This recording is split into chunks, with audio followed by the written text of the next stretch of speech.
Halo teman-teman, perkenalkan nama saya Pipi Febrianti, NIM 21042186. Saya merupakan mahasiswi Prodi Ilmu Administrasi Negara di Universitas Negeri Padang. Video kali ini dibuat untuk memenuhi tugas Sistem Hukum Indonesia yang diampu oleh dosen Aldri Frinaldi, SH MHum PhD. Tanpa berlama-lama lagi, langsung aja kita lihat videonya. Baiklah, materi yang akan aku bahas yaitu mengenai area hukum. Di dalamnya terdapat 3 indikator. Yang pertama, hubungan hukum, yang kedua, cakap hukum, dan yang ketiga, kewenangan berhak. Pertama yaitu hubungan hukum. Apa sih hubungan hukum itu? Menurut Suroso, hubungan hukum ialah hubungan antara dua atau lebih subjek hukum. Dalam hubungan hukum ini, hak dan kewajiban pihak yang satu berhadapan dengan hak dan kewajiban pihak yang lain. Hubungan hukum memiliki 3 unsur, yaitu yang pertama adanya orang-orang yang hak atau kewajibannya saling berhadapan. Contohnya, Ani menjual rumahnya kepada Dito, lalu Dito wajib membayar kepada Ani. Dito berhak meminta rumah Ani setelah dibayar. Yang kedua, adanya objek yang berlaku berdasarkan hak dan kewajiban tersebut di atas. Contoh di atas objeknya adalah rumah.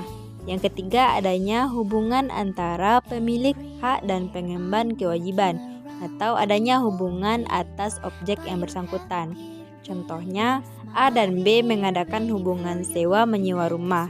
A dan B tersebut adalah pemegang hak dan pengemban kewajiban.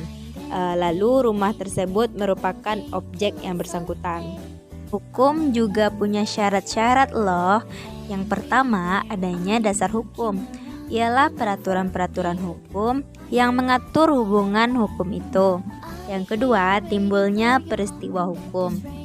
A. Dasar hukumnya pasal 1474 dan pasal 1513 KUHP yang masing-masing menetapkan bahwa si penjual mempunyai kewajiban menyerahkan barang dan sebaliknya si pembeli berkewajiban membayar harga pembelian. B. Karena adanya perjanjian jual beli, maka timbullah peristiwa hukum, yaitu suatu perbuatan hukum yang akibatnya diatur oleh hukum. Indikator kedua yaitu cakap hukum. Cakap secara hukum merupakan suatu keadaan yang menunjukkan kecakapan seseorang untuk melakukan perbuatan hukum dan karenanya mampu mempertanggungjawabkan akibat hukumnya. Semua orang dalam keadaan cakap berwenang bertindak kecuali mereka yang diatur dalam undang-undang. Cakap hukum bisa juga dikatakan orang yang telah dewasa. Kecakapan ini sering dikaitkan langsung dengan batas usia seseorang. Faktor-faktor yang membatasi kewenangan berhak, yang pertama ialah kewarganegaraan, yang kedua adalah tempat tinggal, yang ketiga kedudukan atau jabatan, yang keempat adalah tingkah laku atau perbuatan. Indikator ketiga yaitu kewenangan berhak. Kewenangan berhak yaitu kewenangan yang menjadi pendukung hak dan kewajiban.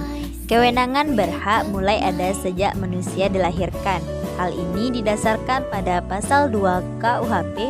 Kecuali ada kepentingan yang menghendaki, maka bayi yang ada dalam kandungan dianggap telah ada asalkan ia terlahir hidup. Kewenangan berhak seseorang dipengaruhi oleh beberapa faktor yang sifatnya membatasi kewenangan berhak.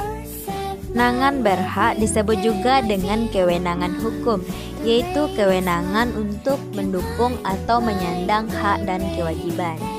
Selesai sudah materi yang saya bahas. Terima kasih yang sudah nonton. Assalamualaikum warahmatullahi wabarakatuh.